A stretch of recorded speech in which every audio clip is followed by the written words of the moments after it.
스가랴서 말씀 계속 이어서 살펴보겠습니다. 스가랴서 2장 말씀입니다. 스가랴서 2장 말씀 2장 1절부터 한 목소리로 2장 끝까지 같이 읽읍시다. 시작.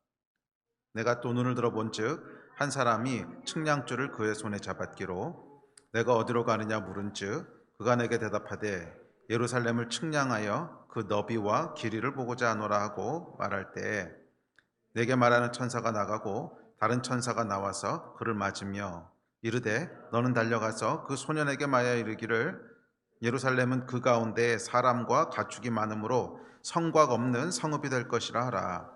여호와의 말씀에 내가 불로 둘러싼 성곽이 되며 그 가운데에서 영광이 되리라.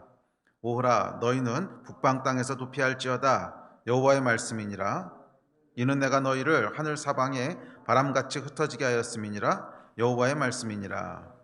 바벨론 성에 거주하는 시온아 이제 너는 피할지어다. 만군의 여호와께서 이같이 말씀하시되 영광을 위하여 너희를 노력한 여러 나라로 보내셨나니 너희를 범하는 자는 그의 눈동자를 범하는 것이라. 내가 손을 그들 위에 움직인즉 그들이 자기를 섬기던 자들에게 노략거리가 되리라 하셨나니 너희가 만군의 여호와께서 나를 보내신 줄 알리라. 여호와의 말씀에 시온에 따라 노래하고 기뻐하라. 이는 내가 와서 내 가운데에 머물 것임이라. 그날에 많은 나라가 여호와께 속하여 내 백성이 될 것이요 나는 내 가운데에 머물리라. 내가 만군의 여호와께서 나를 내게 보내신 줄 알리라. 여호와께서 장차 유다를 거룩한 땅에서 자기 소유를 삼으시고 다시 예루살렘을 택하시리니 모든 육체가 여호와 앞에서 잠잠할 것은 여호와께서 그의 거룩한 처소에서 일어나심이니라 하더라. 아멘. 저희가 2021년에 스가랴서로 또 한 해를 시작하고 있습니다. 우리 2021년은 리셋이 일어나고 또 재건이 일어나는, 재편이 일어나는 해가 될 것이라고 말씀드렸습니다. 2020년 한 해 동안 코로나 바이러스로 말미암아 전 세계에 많은 것들이 스탑됐지요. 아마 2021년은 이제 분명히 스탑됐던 것들이 다시 움직이기 시작하는 해가 될 것인데 아마 옛 질서 그대로 회복되지는 않을 것입니다. 많은 변화들이 일어날 것입니다. 기업들만 보더라도 이 일로 말미암아 무너지는 기업들이 있을 것이고 또 팬데믹이 끝나고 나면 새롭게 부흥하는 기업들이 나타날 것입니다. 그래서 무너지고 세워지는, 영적으로도 비슷할 것입니다. 영적으로도 무너지는 사람이 있을 것이고 세움을 받는 사람이 있을 것입니다. 특별히 옛 질서들이 무너지고 새 질서들이 세워지는 이 재편의 때에는 중요한 것이 영적인 준비입니다. 영적으로 우리가 승부를 보아야 합니다. 물질적이고 또 눈에 보이는 준비들은 다 두 번째, 세 번째 이야기고 첫 번째는 영적으로 준비가 되어 있어야 됩니다. 영적인 준비라고 하는 것은 무엇이냐면 우리 안에 성전을 소유하는 것이라고 말씀드렸습니다. 성전을 소유한다고 하는 것은 여호와 하나님께서 임재하실 수 있는 우리 마음의 상태를 의미합니다.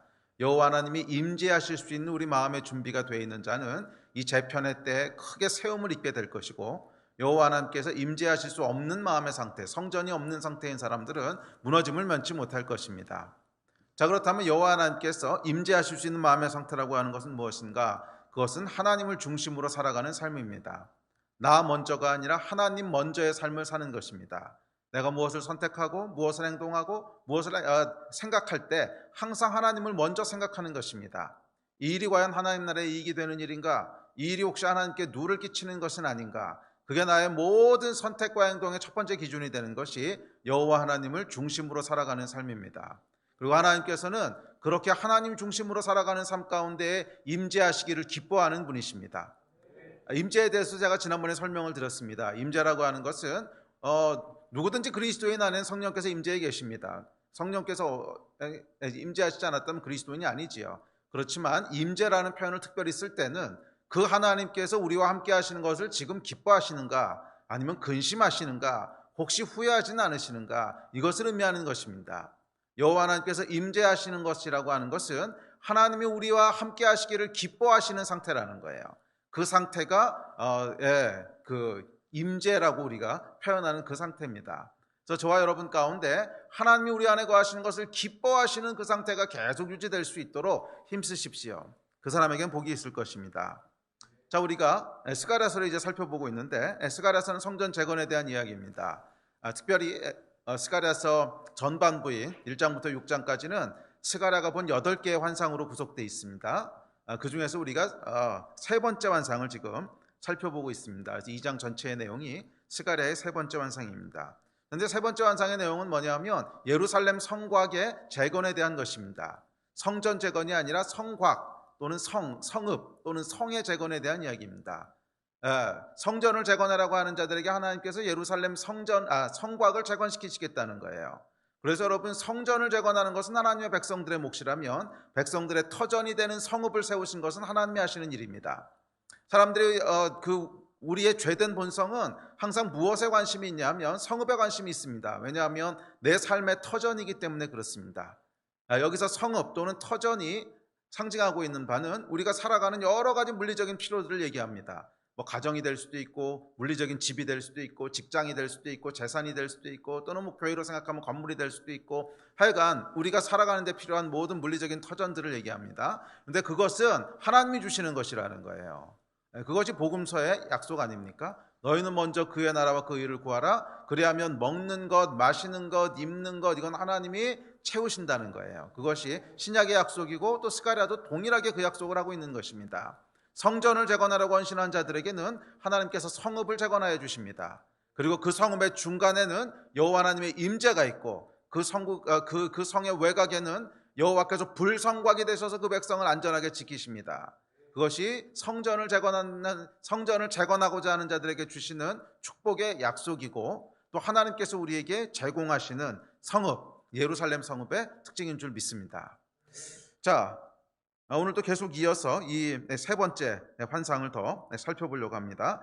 자, 오늘 살펴볼 세 번째 환상의 그 내용은 세 번째 환상의 후반부 내용을 이제 들어가려고 하는데, 전반부는 우리 지난 시간까지 살펴봤고요. 후반부는 6절부터 시작되는 이제 6절부터 끝까지 나오는 말씀이 이제 후반부 말씀입니다. 자, 그런데 이 후반부 6절부터 13절까지의 그 내용은 뭐냐면, 그 주제는 그렇다면 우리가 어떻게 예루살렘 성읍에 거주할 수 있는가 하는 것이 주된 메시지입니다.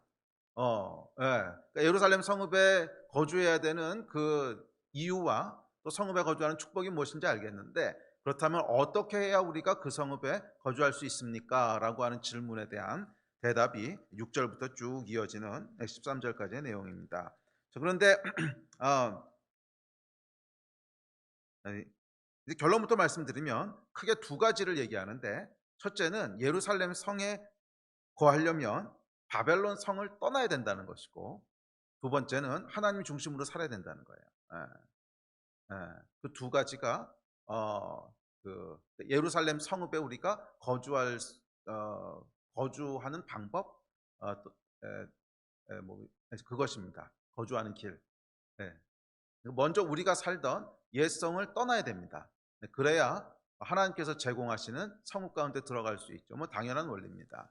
두 번째는 하나님 중심으로 살아가는 자가 그 성읍에 거주하게 됩니다.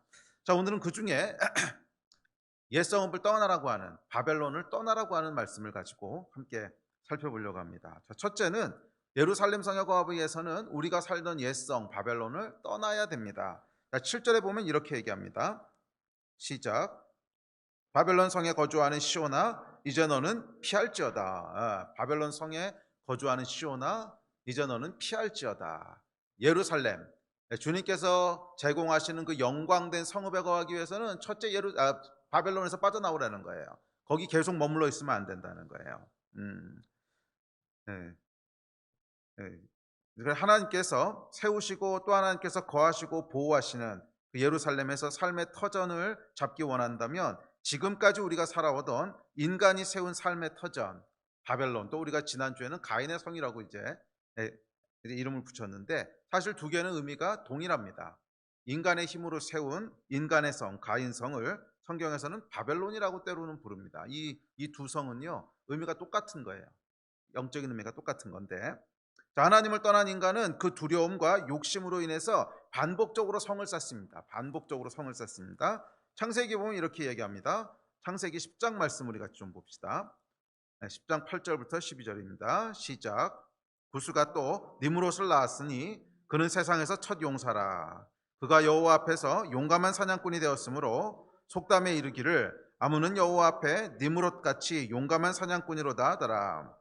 그의 나라는 신할 땅의 바벨과 에렉과 악기과 갈레에서 시작되었으며 그가 그 땅에서 아수르로 나아가 니느웨와 르호보딜과 갈라와 및 니느웨와 갈라 사이에 레센을 건설하였으니 이는 큰 성읍이라. 자, 여기 보면 니므롯이라고 하는 사람이 등장해서 바벨에 처음으로 성을 쌓습니다. 바벨론 성이죠. 이게 바벨 성을 쌓는데, 자, 여기 보면 이 니므롯이 여호와 앞에서 용감한 사냥꾼이라 이렇게 이야기하고 있습니다. 근데 여기서 여호와 앞에서라고 하는 전치사가 히브리어 전치사를 보면 두 가지 의미를 가지고 있습니다. 하나는 in front of him, 그의 시선 앞에서 이런 뜻을 가지고 있고, 또 하나는 against him, 그를 대적하여 이런 뜻을 가지고 있습니다. 그래서 두 가지로 번역될 수 있는데, 이제 우리나라 이 개역개정에서는 여호와 앞에서라고 번역되어 있는데, 영어 성경을 찾아보시면 이 두 가지 중에 하나로 번역하고 있어요. against로 번역하든지 in front of him으로 번역하든지. 자, 그런데 그 다음 단어인 니므롯이라고 하는 단어가 중요한데요. 이 니므롯이라고 하는 이름의 뜻은 뭐냐면 반역하다, 대적자 이런 의미입니다. 그러니까 이 니므롯이라고 하는 뜻을 고려를 하면 아마 in front of보다는 against가 더 타당한 또는 어울리는 번역일 것입니다. 그러니까 니므롯은 어떤 사람이냐면 대적자예요.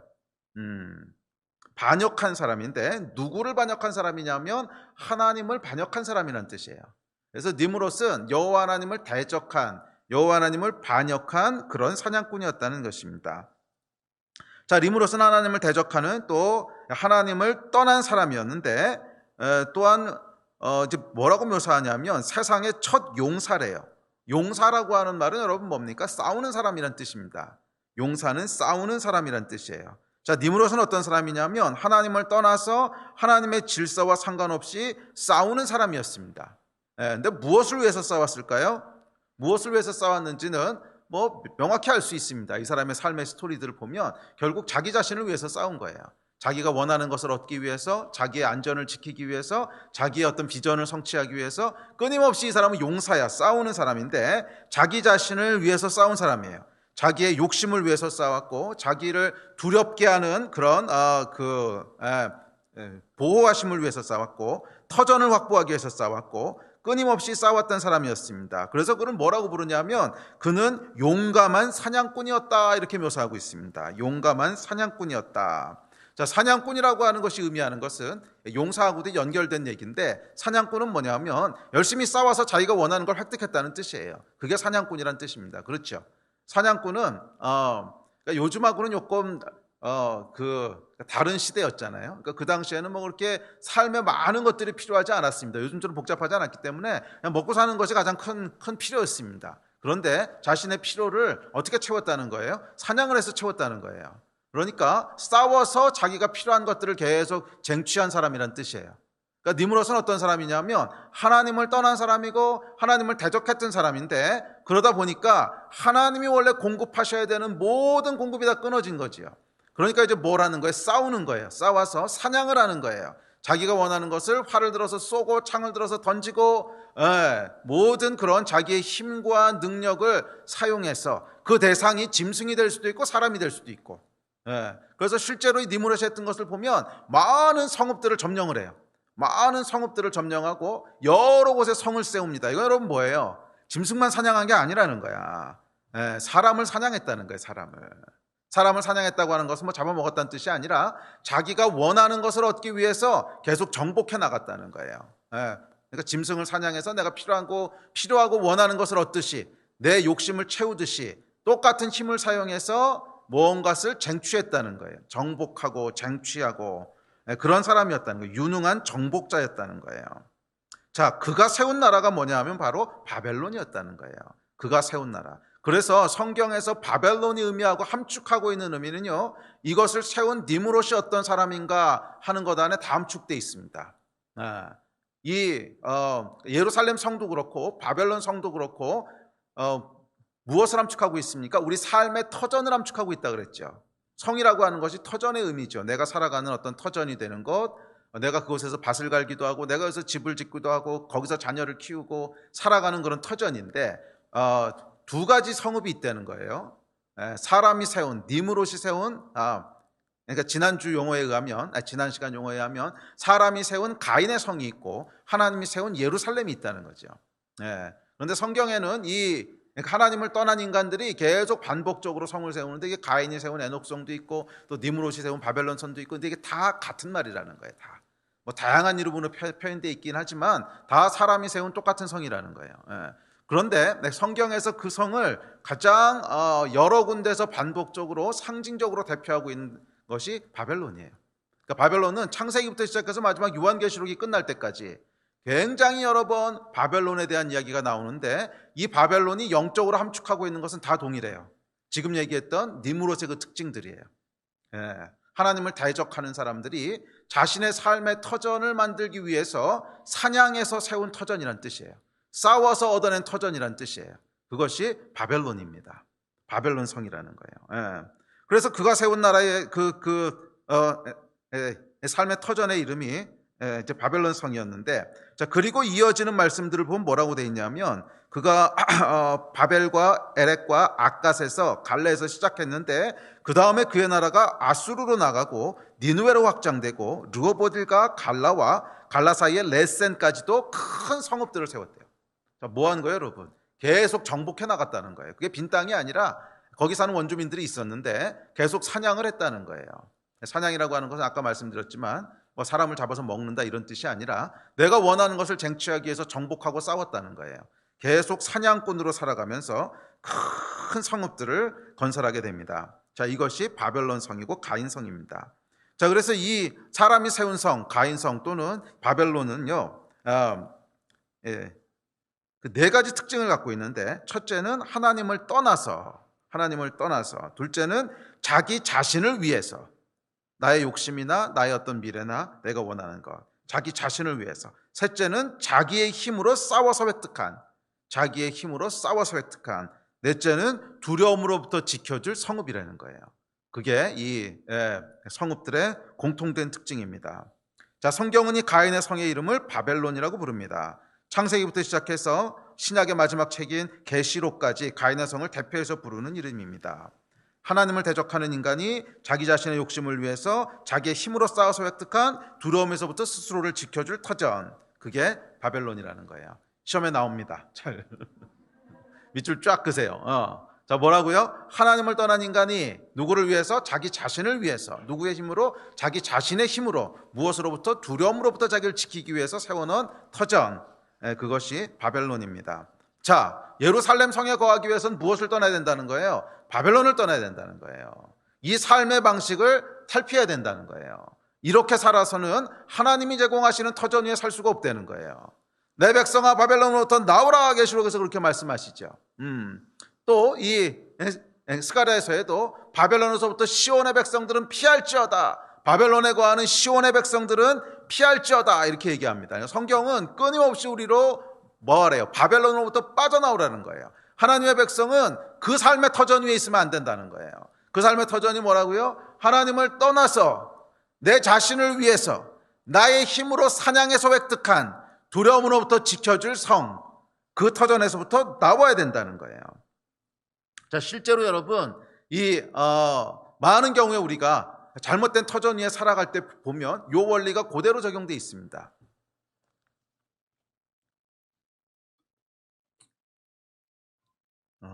실제로 스가랴 때에도 돌아오지 않고 바벨론에 머물고 있는 유대인들이 많았습니다. 오히려 돌아온 사람들이 소수였고요, 남아있는 사람들이 훨씬 많았습니다. 자, 이 사람들이 무엇 때문에 바벨론을 떠나지 않고 남아있었을까요? 여러 가지 이유가 있었지만, 첫째는 익숙한 삶의 터전이었다는 거예요.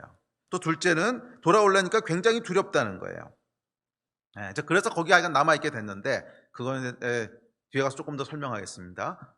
어쨌거나 거기 남아있는 사람들은 결국 뭐예요? 예루살렘에 거할 수 없다는 거예요. 두 곳에 동시에 거할 수가 없는 거예요. 우리의 삶의 터전은 어쨌거나 하나를 선택해야 되는 것이지, 우리 삶의 터전이 바벨론에 거하면서 그 바벨론의 여호와의 임재가 임하시고 그 바벨론 성읍을 여호와께서 불성각으로 이렇게는 안 된다는 거예요. 바벨론 성읍은 그냥 바벨론 성읍일 뿐이에요. 인간이 세운 성읍일 뿐이에요. 하나님이 그 주의 영광이 그 가운데 계시고 불성곽이 그것을 두르고 있는 예루살렘 성에 거하기 원하는 자들은 바벨론 성에서는 절대로 경험할 수 없어요. 반드시 바벨론 성을 떠나야 돼요. 뭘 떠나야 돼요? 여호와를 떠나서 자기 자신을 위해서 자기 자신의 힘으로 사냥해서 획득한 두려움으로부터 지켜줄 터전, 그 삶의 터전을 떠나지 않으면, 그 삶의 패턴들, 그렇게 살아오는 내 삶의 그런 습관들을 떠나지 않으면 여호와께서 제공하시는 예루살렘 성, 그 터전에 거할 수 없다는 것이에요. 자, 정말로 여러분들이 예루살렘 성에 거하기를 원하십니까? 그렇다면 먼저 바벨론 성을 떠나셔야 됩니다. 먼저 바벨론 성을 떠나셔야 됩니다. 그래서 이 스가랴 때 예루살렘에 거하기 원하는 그런 구약의 하나님의 백성이 물리적으로 바벨론을 떠나서 예루살렘에 돌아와야 됐다면 신약의 하나님의 백성인 교회도 영적으로 그리해야 됩니다. 그래서 여기 보면 스가랴서에는 1차적으로 물리적으로 실제로 바벨론에 있는 백성들을 향해서 빨리 피하라, 빨리 피하라. 거기 곧 망할 거야. 그 성이 곧 실제로 망하죠. 망할 거야. 빨리 피해서 예루살렘으로 돌아와. 그렇게 얘기했다면 요한계시록에서는 그것을 영적으로 확장합니다. 그래서 신약에 있는 모든 하나님의 백성들에게 큰 성 바벨론에서 빨리 빠져나오라고 얘기합니다. 계시록 한번 찾아보겠습니다. 18장 2절, 4절 우리 두 절 읽겠습니다. 계시록 18장 2절 또 4절입니다. 시작. 힘찬 음성으로 외쳐 이르되 무너졌도다 무너졌도다 큰 성 바벨론이여 귀신의 처소와 각종 더러운 영이 모이는 곳과 각종 더럽고 가증한 새들이 모이는 것이 되었도다. 또 내가 들으니 하늘로부터 다른 음성이 나와 이르되 내 백성아 거기서 나와 그의 죄에 참여하지 말고 그가 받을 재앙들을 받지 말라. 여러분 보십시오. 창세기에서 시작된 이 바벨의 이야기가 계시록까지 쭉 이어지는 걸 보면 참 흥미롭습니다. 그만큼 바벨론이라고 하는 주제가 성경 전체를 관통하는 중요한 주제라는 거예요. 우리의 삶의 터전이 무엇인가? 인간이 세운 삶의 터전인가? 하나님이 제공하시는 삶의 터전인가? 이게 굉장히 중요한 주제라는 거예요. 지금 여러분은 어떤 삶의 터전 위에 살고 계십니까? 물리적인 얘기가 아닙니다. 영적으로 어떤 삶의 터전 위에 살고 계십니까? 그것은 여러분들이 그 터전을 어떻게 마련해 왔는가를 얘기하는 거예요. 여러분이 지금 누리시고 계신 집, 직장, 가정 다 포함해서 실제로 내가 누리고 있는 이 물리적인 터전들이 여러분의 어떤 동기와 어떤 방법을 통해서 여기까지 왔는지를 돌아보시라는 거예요.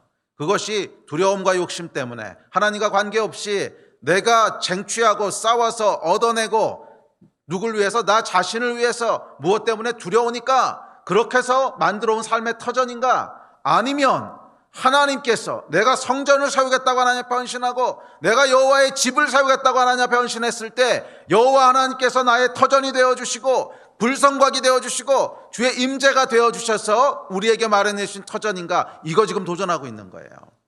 만약 여러분들이 지금 사람의 힘으로 세운 바벨론 터전 위에 살고 있다면 조심하십시오. 2021년은 재편되는 해인데 무너질 수 있습니다. 한 방에 무너질 수 있어요. 왜? 여호와의 보호하심이 있는 성이 아니거든. 언제 무너져도 이상한 성이 아니거든. 성경은 분명히 뭐라고 얘기하냐면 내 백성아 거기서 나와서 그의 죄에 참여하지 말고 그가 받을 재앙을 받지 말라. 너는 바벨론으로부터 피하라. 시온아 너는 바벨론으로부터 피하라. 성경이 경고하고 있는 거잖아요. 이 이야기는 지금 여러분이 누리고 계신 것들을 전부 다 버리라 이런 얘기가 아닙니다. 여러분의 영적인 변혁을 얘기하는 거예요. 영적인 변혁을 얘기하는 거예요. 지금 여러분들이 쌓아왔던 삶의 터전들이 잘못된 동기와 잘못된 영성을 가지고 세워왔던 거라면 지금 당장 영적으로 그것을 바꾸라는 거예요. 내가 무엇을 의지하고 살아야 되고 어떤 터전 위에 서야 될지를 바꾸라는 거예요. 그것이 영적인 메시지입니다. 그렇게 바꾸는 과정 가운데 어쩌면 물리적으로 여러분들이 지금 누리고 있는 것들 중에 일부분은 포기해야 될 수도 있어요. 그것을 포기하지 않고는 도저히 바꿀 수 없는 것들이 생길 수 있단 말이에요. 부딪히면서. 그렇죠? 그러니까 지금 살고 있는 집을 당장 버려 이런 얘기는 아닐지라도 이렇게 영적으로 그렇지. 내가 니무롯의 삶의 방식으로 살아가면 안 되지. 그것을 바꾸면 도저히 유지할 수 없는 것들이 나올 수 있단 말이에요. 그런 것들은 과감하게 포기하셔야 돼요. 그런 것들은 과감하게 포기하셔야 돼요. 하나님이 기뻐하시지 않으신 걸 내가 계속 붙잡고 있는 거거든. 그걸 포기할 때 많은 사람들이 좀 미련해요. 너무 아깝게 생각되고 크게 희생하는 것 같고 크게 손해보는 것 같지만 성경이 뭐라 그러냐면, 야, 그거 무너질 거야. 좀 있다가 금방 무너질 거야. 지금 내려놓는 게 지혜로운 거라는 거예요. 좀 있으면 주식 폭락합니다. 지금 빨리 팔아치우라, 이런 얘기예요. 조금 있으면 폭락할 건데 내가 미리 알려줄 테니까 오늘 조금 손해보고 팔아, 이 얘기란 말이에요. 네. 영적으로 여러분, 바벨론의 터전에 거하시면 안 됩니다. 우리가 거해야 될 터전은 예루살렘인 줄 믿습니다. 그래서 하나님이 뭐라 그러시냐면, 바벨론은요 그저 익숙한 터전이 아니라 악한 터전이라 그러셨어요. 악한 터전이라 그러셨어요. 자, 그렇다면 우리가 떠나야 될 바벨론의 영적 본질은 무엇이고 또 구체적으로는 무엇일까요? 우리가 대충 얘기한다면 정리해 봅시다. 자, 이 바벨론의 본질은 앞서 이야기했듯이 예루살렘과 대조되는 삶의 터전입니다. 바벨론은 예루살렘, 하나님이 제공하시고 세우시는 그런 주의 백성들을 위한 터전과 대조되는, 반대되는 삶의 터전입니다. 모든 면에서 예루살렘과 대조를 이룹니다. 예루살렘은 하나님이 세우시고 바벨론은 인간이 세웁니다. 또 예루살렘은 평화의 성이지만 바벨론은 두려움이 가득한 성입니다. 예루살렘에는 하나님의 임재가 있지만 바벨론은 임재가 없습니다. 예루살렘은 여호와 하나님께서 불성각이 되어서 지키시지만 바벨론은 사람이 싸워서 지켜야 됩니다. 예루살렘은 위로부터 주어지는 성이지만 바벨론은 사냥에서 쟁취해야 됩니다. 잘 생각해 보세요, 여러분. 이 성경이요, 영적으로 묘사할 때 바벨론은 사람이 계속 사람이 자기의 영광과 자기의 어떤 두려움을 인하여 쌓아가는 성으로 묘사합니다. 창세기 11장에 보면 바벨탑 쌓을 때 그렇게 쌓죠. 그런데 예루살렘은 뭐라고 묘사하는 줄 아세요? 하늘로부터 내려온다 그래요. 묘사를 그렇게 하죠.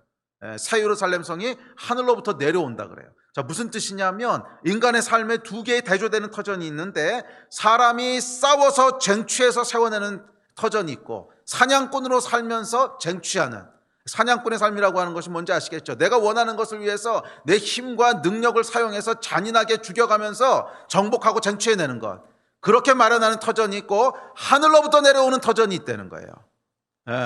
예루살렘 성, 하늘로부터 내려오는 터전이 있다는 거예요. 그래서 예루살렘 성은 하늘로부터 주어지지만 바벨론은 사냥에서 쟁취해요. 또 예루살렘의 본질은 하나님 중심의 삶이지만 바벨론은 나 중심의 삶이에요.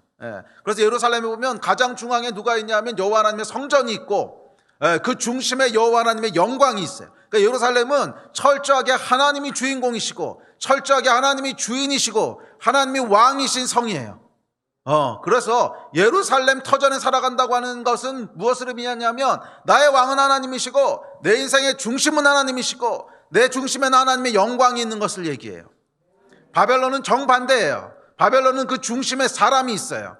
니므롯이 있고 자기 이름을 높이기 원하는 왕이 있고 철저하게 사람의 성이에요. 철저하게 사람의 성이에요. 그래서 나중에 바벨론 성을 세울 때 보면 우리의 이름을 내기 위해서 그 성을 세워요.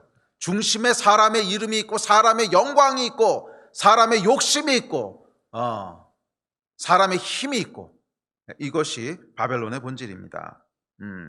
자, 그래서 예루살렘 성과 바벨론 성의 제일 중요한 극명한 차이는 그 중심에 무엇이 있는가예요. 그 중심에 무엇이 있는가? 그 중심에 무엇이 있는가? 적어도 예루살렘 성은요, 그 중심에 하나님이 계신 거예요. 하나님을 중심으로 살아가는 삶의 터전이에요. 그러나 바벨론에는 다른 뭔가가 중심이 돼 있어요. 바벨론의 중심에는 돈이 있고요. 바벨론의 중심에는 권력이 있고요. 바벨론의 중심에는 쾌락이 있어요. 결국 뭐냐 하면 바벨론은 나를 만족시켜주기 위한 삶의 터전이라는 거예요. 돈도 권력도 힘이나 권력도 쾌락도 다 뭐예요? 나죠, 나. 나를 만족시켜주는 거지. 그러니까 이게 하나님의 영광하고 아무 관련 없는 거잖아요. 주의 나라를 영화롭게 하는 게 아니잖아요. 그냥 나를 만족시켜줄 돈, 나를 만족시켜줄 쾌락, 또는 나를 만족시켜줄 권력, 그것이 중심에 있는 거예요. 그것이 중심으로 만들어진 터전이에요. 그러니까 열심히 터전을 쌓습니다. 일터도 개척하고 뭐 직장도 만들고 사업도 시작하고 가정도 만들고 뭐 사방에 뭐를 만드는데 이 터전의 가장 중심에 뭐가 있는 거예요? 내 돈을 위해서, 내 쾌락을 위해서, 내 권력을 위해서, 결국 나를 만족시키기 위해서 삶의 터전들을 잔뜩 만들었다는 거야. 예. 그러다 보니까 두려우니까 성을 막 쌓고, 그것이 바벨론 성입니다.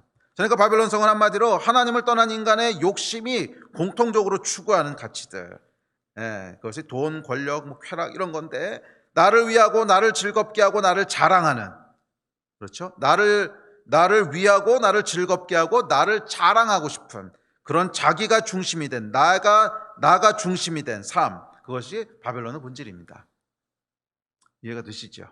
예.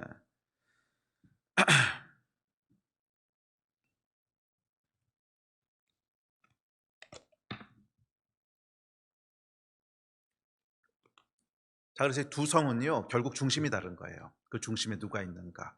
그 중심에 하나님이 계신가? 성전이 있는가? 아니면 그 중심에 내가 왕이 돼 있는가? 그런데 바벨론은 이 바벨론이라고 한 터전이 함축하고 있는 개인적인 의미는 지금 설명한 것처럼 이렇습니다. 그런데 이게 문제가 뭐냐면 이것이 점점 확장돼서 공동체로 확장이 되는 거예요. 그것이 뭐냐면 하나님을 떠난 세상의 문화, 또 그 문화가 만들어내는 사회 구조, 법 구조, 뭐 이런 것들입니다. 그래서 문제는 뭐냐면 개인적으로 우리가 이런 곳에 살아간다면 크리스천이라고 할 수가 없겠죠. 그런데 문제는 뭐냐면 이런 환경 가운데 우리가 살아갈 수는 있다는 거예요. 이런 세상의 어떤 문화가, 바벨론의 그런 가치들이 문화를 만들고, 그 문화가 사회 구조를 만들고, 그 문화가 사회 시스템을 만들어요. 그러면 믿는 자들도 그 안에 속해서 살아갈 수 있다는 거예요. 그리고 믿는 자들이 그 안에 속해서 살아가다 보면 계속 중심에 공격을 받아요. 잠깐 하나님 중심으로 있는 것 같다가 또 세상에 다 그런 것들만 돌아다니니까 가만히 있어, 나도 그렇게 해야 되는 거 아니야? 나도 좀 노후를 보호하려면 돈을 모아야 되는 거 아니야? 뭐 이런 이제 비슷한 유혹들을 받는 거죠. 뭐 노후를 위해서 돈 버는 게 나쁘다는 뜻은 아닙니다. 근데 약간 내 마음의 중심에, 근데 노후를 위해서 돈 버는 것이 여러분 두려움 때문에 돈을 모아두는 거라면 맞아 나쁜 거예요.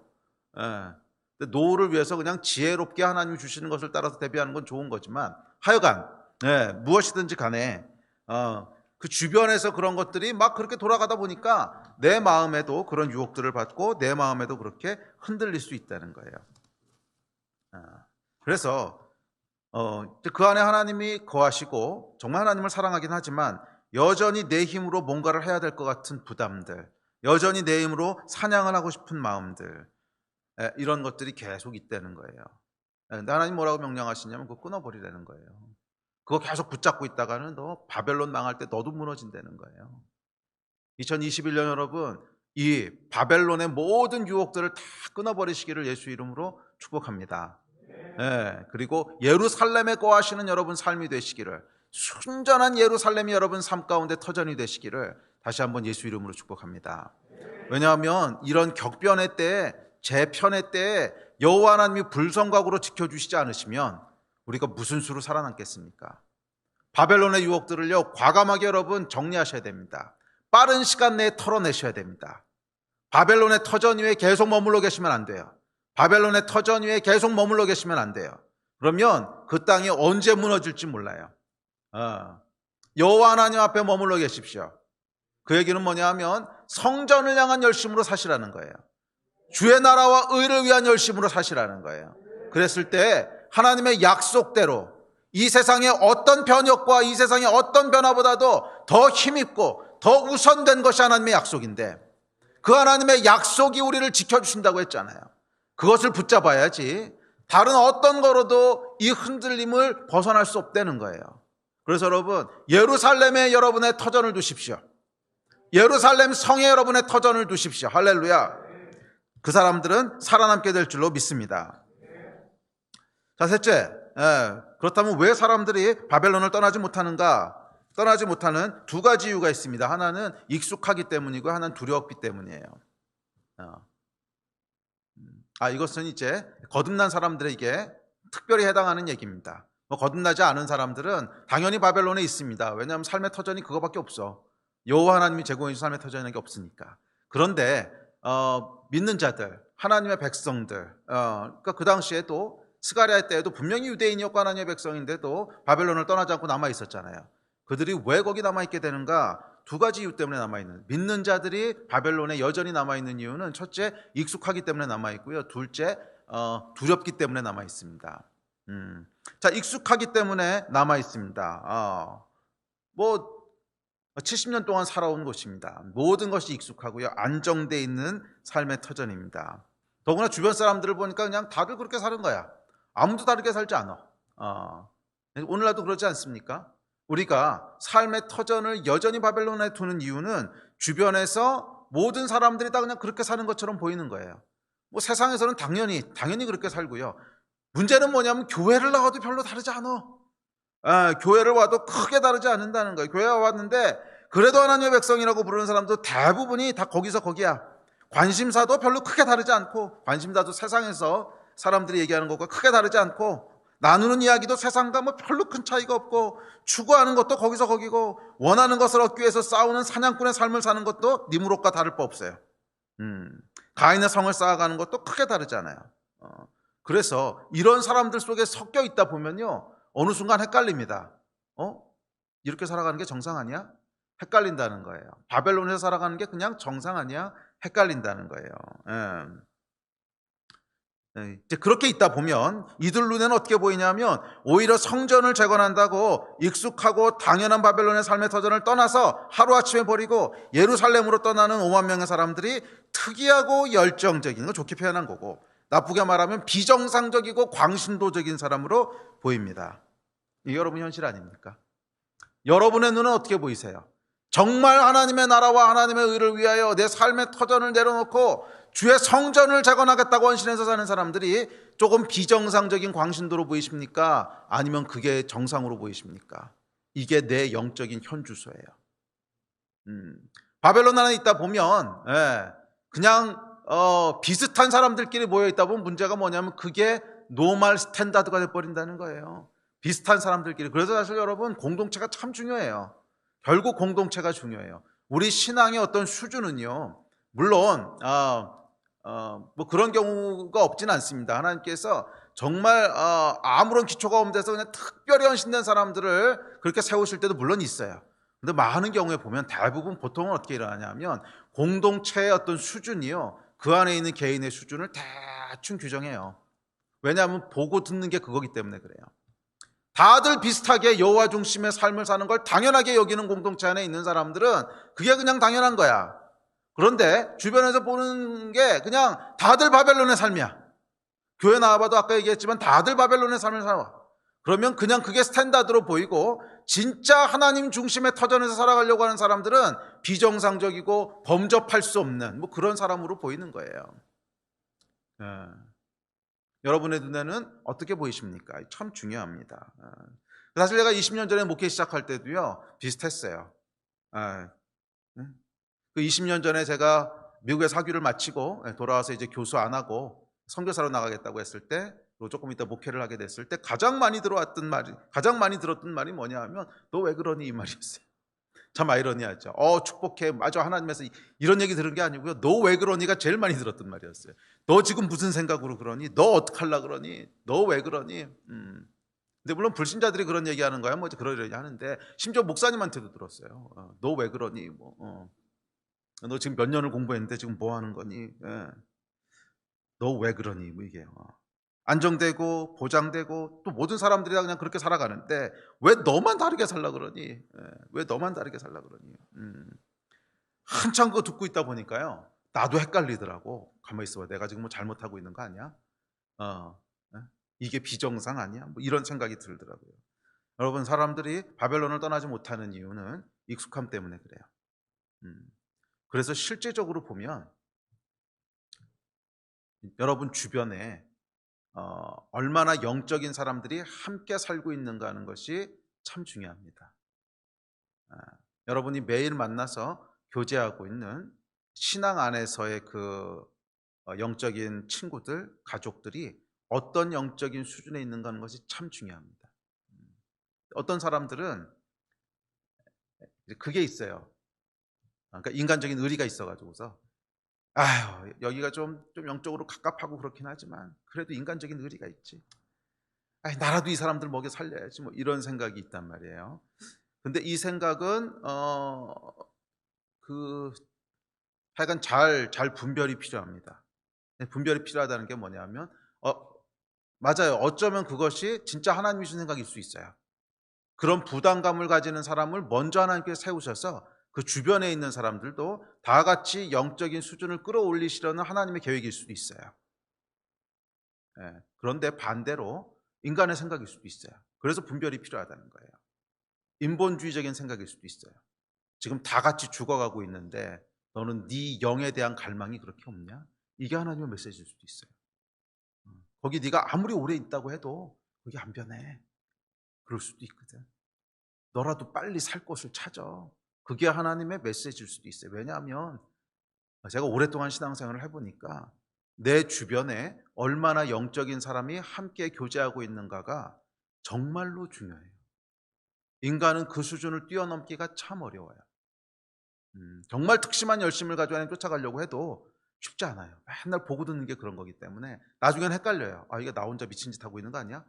그런 생각이 들고요. 참 어려워요. 그래서 여러분, 만약 그게 여러분의 상황이라면 심각하게 분별하고 기도해 보십시오.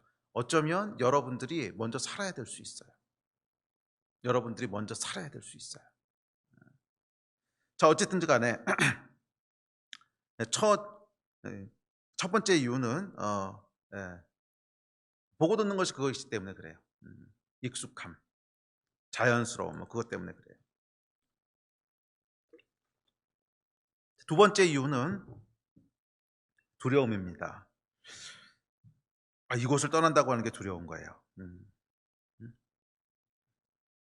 고레스 칙령에도 불구하고 대부분의 유대인들이 예루살렘에 돌아오기를 거부하고 망설였던 이유는 두려움 때문이었습니다. 당위성이야 다 알지요. 당연히 돌아가서 성전 세우는 것이 중요하고 당연히 돌아가서 재건하는 것이 중요하고 누가 모릅니까? 그런데 막상 내가 가서 그 일을 한다. 이건 이제 두려운 거죠. 막상 내가 가서 그 일을 한다. 걸리는 게 너무 많아요. 가면 뭘 먹고 살지? 아이들 교육은 어떡하지? 뭐 치아는, 노후 대책은, 걸리는 게 너무 많은 거예요. 모든 것이 다 걸립니다. 이 두려움. 내 힘으로 나를 위해 살아가는 삶을 멈추고 하나님의 힘으로 하나님 중심의 삶을 사는 것은 항상 두렵습니다. 잘 들으세요. 내가 내 힘으로 살아가던 삶을 놓고요, 하나님의 힘으로 살아가는 삶을 선택한다고 하는 것은 항상 두렵습니다. 왜? 내가 컨트롤하는 게 아니거든. 죄의 중심은 뭐냐 하면 내가 내 삶의 중심이 되는 거예요. 주인이 되는 거예요. 내가 컨트롤하고 싶은 거예요. 이게 죄의 가장 핵심이에요. 인간은 자기 자신을 스스로 컨트롤하도록 하는, 그렇게 하지 않으셨어요. 하나님과의 관계 속에서 하나님이 주인이 되시고 그분의 말씀에 순종할 때 그분께서 내 삶을 운행하시고 지키시고 이끌어 가시도록 그렇게 지음받았지, 내가 스스로 결정하고 책임지고 다 해서 삶을 끌어가도록 지음받지 않았어요. 그런데 타락한 인간은 그게 익숙해져 버린 거예요. 그래서 이거를 놓는 것을 두려워합니다. 하나님이 다 해주시겠다고 하면 못 믿어요. 이게 뭐예요, 여러분? 믿음의 문제잖아. 못 믿는 거 아니야. 하나님이 다 해주신다고 하는 것을 못 믿는 거예요. 못 믿으니까 내가 할게, 이거지요. 여러분, 우리도 그렇지 않습니까? 누군가한테 뭔가 이렇게 부탁하려고 하다가 못 믿으면 어떻게 해요? 내가 해, 이걸 해버리지 않습니까? 저도 약간 그런 스타일인데, 뭐 사람과의 관계에서는 그럴 수 있는데 하나님과의 관계에서도 그런 거 아닙니까? 하나님이 분명히 이렇게 하시겠다 약속하셨는데 못 믿어온 거죠. 그래서 불안하고 두렵습니다. 이게 뭐냐 하면 사냥꾼으로 살아가는 삶이 너무 익숙해진 거예요. 그래서 여러분, 바벨론의 삶과 이 하나님의 성에서 살아가는 예루살렘 성을요 비교해 보면 사냥꾼과 농부로 비유할 수 있습니다. 성경에 잘 보면 하나님의 백성들을 묘사할 때 농부라고 묘사는 했어도 눈물로 씨를 뿌린 자는 뭐 기쁨으로 거두리로다. 하여간 씨 뿌리는 농부로 비유한 적은 있어도 사냥꾼으로 비유한 적은 없어요. 성경을 잘 한번 보세요. 오히려 사냥꾼은 니므롯이야. 여호와를 대적하고. 근데 주의 백성들에 대해서는 농부로 묘사를 해요. 여러분, 차이가 뭔지 아십니까? 농부는요 하늘에 의지해서 살아가는 사람들이에요. 농사라고 하는 게 특징이 뭐냐면 내가 아무리 능력이 많고 내가 아무리 열심히 성실히 일했어도 비가 안 오면 아무것도 안 나오는 거잖아요. 응? 내가 아무리 열심히 일하고 아무리 세상 없는 능력이 있어도 땅이 안 좋으면 열매가 안 나오는 거예요. 그게 농부예요. 그래서 농부는요 결국 하늘을 의지하게 됩니다. 네. 그래서 복음이 들어오기 전에도, 심지어 복음이 들어오기 전에도 우리나라에서 기후제 같은 거 드리고 막 그러잖아요. 뭐냐면 농부들은 하늘이 도와주지 않으면 길이 없는 거예요. 그래서 하나님의 백성을 어떻게 묘사하냐면 농부로 묘사하는 거예요. 농부는 뭐예요? 하나님이 도와주지 않으시면 안 되는 거야. 내가 아무리 열심히 있고 내가 아무리 능력이 있고 내가 아무리 출중하고 뭐 농사의 도사라고 할지라도 하늘에서 비를 내려주지 않으시고 땅이 열매를 맺지 않으면 거긴 아무것도 안 나오는 거예요. 그래서 농부는 하나님이 주시는 것을 기다리는 수밖에 없어요. 농부는 하나님이 주시는 것에 의해서 살아가는 사람이에요. 근데 사냥꾼은 어떻습니까? 사냥꾼은 하늘하고는 아무 관계가 없어. 활만 좋으면 돼. 그렇지 않습니까? 사냥꾼은 활만 좋으면요 그냥 하늘에도 관계없고 땅에도 관계없고 그냥 지나가는 짐승 잡으면 되는 거예요. 내가 내 힘으로 벌어먹고 사는 거야. 내가 내 능력으로 쟁취해서 사는 거야. 그래서요 성경에서 니므롯은 사냥꾼이라 그랬고요. 이 사냥꾼은 뭐냐면 바벨론에서 살아가는 삶의 스타일입니다. 바벨론 삶의 핵심은 뭐냐면 사냥꾼이에요. 사냥꾼으로 살아가는 거예요. 내가 원하는 것을 내 힘과 내 능력으로 쟁취하는 삶. 그 일을 위해서는 누군가가 희생당해야 돼요. 짐승이 희생당하든 사람이 희생당하든 타인을 희생시켜가며 내가 원하는 것들을 내 힘과 능력으로 빼앗고 쟁취해서 터전을 마련하는 사냥꾼. 그게 바벨론의 삶의 핵심입니다. 바벨론 터전의 핵심이에요. 다시 말하면 바벨론 터전을 만들기 위해서는 사냥꾼으로 살아야 된다는 거예요. 니므롯이 니느웨와 저기와 이거 많은 곳에 성읍을 세우기 위해서는 사냥꾼으로 살아야 됐어요. 힘과 능력을 사용해서 정복하고 죽이고 빼앗고 그래서 큰 성을 만들었죠. 바벨론 터전은 여러분 사냥꾼으로 세워진 터전입니다. 그러나 예루살렘 터전은 달라요. 예루살렘은 뭐예요? 하늘에서부터 내려오는 거예요. 새 예루살렘은 하늘로부터 내려오는 거예요. 농부의 삶을 사는 거예요. 거기에는 여러분 성실함이 물론 필요합니다. 농부가요 하늘에서 내려온다고 했으니까 아무것도 안 하고 있으면 이러면 아무것도 없습니다. 농부도 봄엔 씨 뿌려야 되고요, 여름에는 열심히 해줘야 되고요, 가을엔 추수해야 되고요. 정말 부지런합니다. 농부가 얼마나 부지런합니까? 어떻게 보면 사냥꾼보다 농부가 더 부지런하죠. 새벽부터 나가서 일하잖아요. 그럼에도 불구하고 농부는 근본적으로 무엇을 의지하는 거예요? 하늘을 의지하는 사람이에요. 농부는 근본적으로 하늘을 의지하는, 내가 아무리 열심히 노력을 해도 그건 내가 해야 될 본분이고 결국 내가 어떤 소산을 얻을 건가는 하늘에 달린 거야. 결국 내가 어떤 소산을 얻을 건가, 똑같은 노력을 하고 똑같은 씨를 뿌리고 똑같이 수고를 해도 풍년이 드는 해도 있고요, 완전히 망하는 해도 있어요. 그거 하늘에 달린 거잖아요. 농부는 여러분 하늘을 의지하는 사람입니다. 농부는 하늘을 의지하는 사람입니다. 성경이 다시 한번 우리한테 묻습니다. 너는 사냥꾼이냐 아니면 농부냐? 너는 사냥꾼이냐 아니면 농부냐? 너는 네 힘으로 터전을 열심히 마련하고 있는 사람이냐 아니면 하나님을 의지하는 사람이냐? 놀고 먹는다는 뜻은 아니에요. 아까도 말씀드렸지만 농부가 여러분 놀고 먹는 이미지입니까? 아니에요. 열심히 일하는, 정말 성실하게 새벽부터 일하는 사람이죠. 그럼에도 불구하고 너의 터전은 기본적으로 어디서부터 오냐는 거예요. 너의 터전은 기본적으로 사냥꾼의 삶으로 터전이 주어지는 것이냐 아니면 농부의 삶으로 그 터전이 주어지는 것이냐, 이것을 물어보는 것입니다. 그런데 여러분 사냥꾼으로 살아가던 사람은요 갑자기 농부로 살려면 두렵습니다. 그 이유가 뭐 때문에 그러냐면 내가 스스로 컨트롤할 수 없다는 거예요. 내가 스스로 컨트롤할 수 없다는 거예요. 근데 제 인생 여정을 봐도 저는 여기에 대한 정말 그 감사가 있습니다. 감사가. 예수 만나기 전까지요 제 인생은 철저하게 사냥꾼이었어요. 여러분도 비슷했을 거예요. 제 인생은 철저하게 사냥꾼이었어요. 쟁취해야 돼. 내가 원하는 것을 얻어야 돼. 경쟁에서 지면 안 돼. 아이고, 제가 고등학교 내내요 제 책상 앞에 붙어있던 슬로건이 뭔지 아십니까? 지금도 창피하지만 약간 기억이 나요. 누구에게도 지면 안 돼. 이게 막 제 진짜예요. 저는 그걸 막 빨간색으로 누구에게도 지지 않아. 난 절대 지지 않아. 이래가지고 써붙여 놓고요. 막 졸리면 그거 보고 그렇게 살았어요. 그렇게 철저하게 사냥꾼이에요. 이겨야 되고, 얻어야 되고, 쟁취해야 되고. 근데 정말 은혜로 제가 거듭났잖아요. 그리고 지난 35년간의 여정을 보면 한 번에 변한 건 아닐 수 있어요.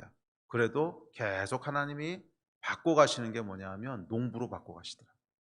지금은요, 그게 내가 어떻게 그렇게 살았나 싶어요. 그냥 지금은 물론 성실하게 일하고 저한테 주신 최선의 그 사명을 다하지만 하나님이 주시면 누리는 거고 안 주시면 할 수 없는 거고, 그냥 비나면 비난대로, 주시면 주시는 대로. 얼마나 평화로운지 몰라요.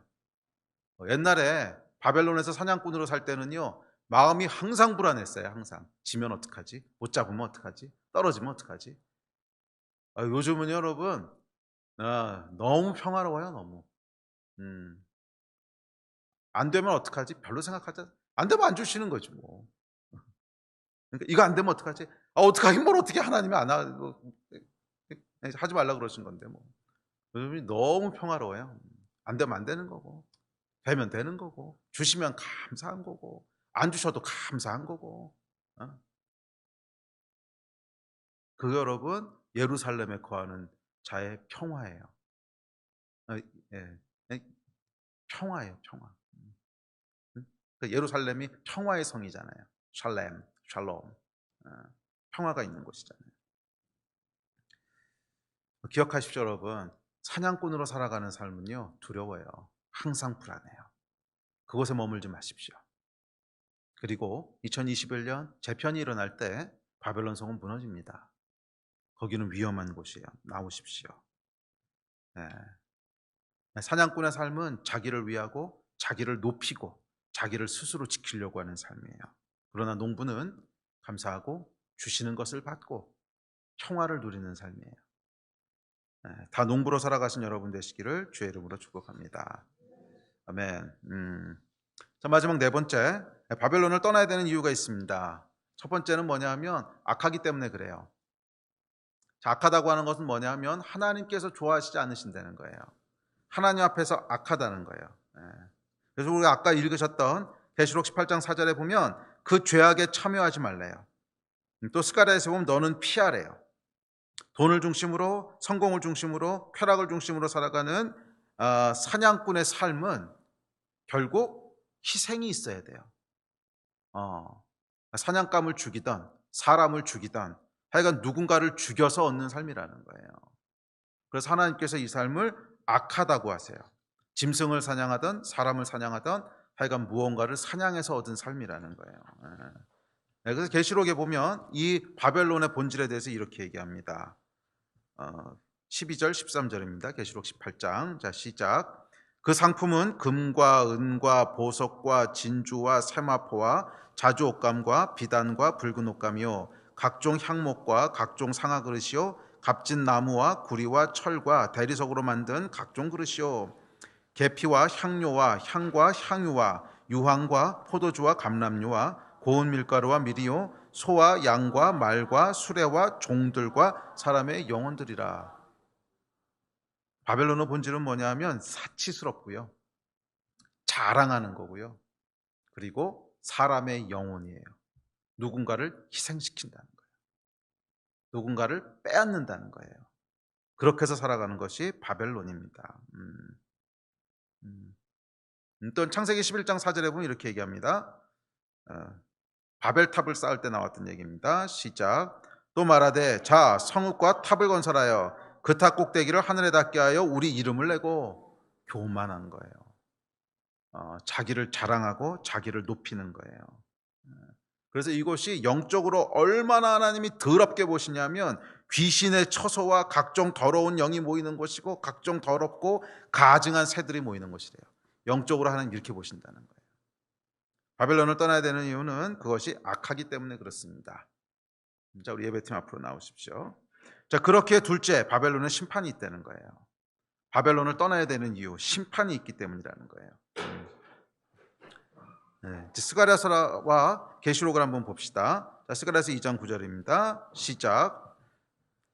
내가 손을 그들 위에 움직인즉 그들이 자기를 섬기던 자들에게 노략거리가 되리라 하셨나니 너희가 만군의 여호와께서 나를 보내신 줄 알리라. 또 18장 2절 시작. 무너졌도다 무너졌도다 큰 성 바벨론이여, 귀신의 처소와 각종 더러운 영이 모이는 곳과 각종 더럽고 가증한 새들이 모이는 곳이 되었도다. 무너진다는 거예요. 심판이 있다는 거예요. 예루살렘 성은 여러분, 여호와 하나님께서 불성곽이 되시는 곳이지만 바벨론은 소멸하는 불이 되시는 곳이에요. 그래서 바벨론 하나님께서 언젠간 심판하십니다. 반드시 심판하십니다.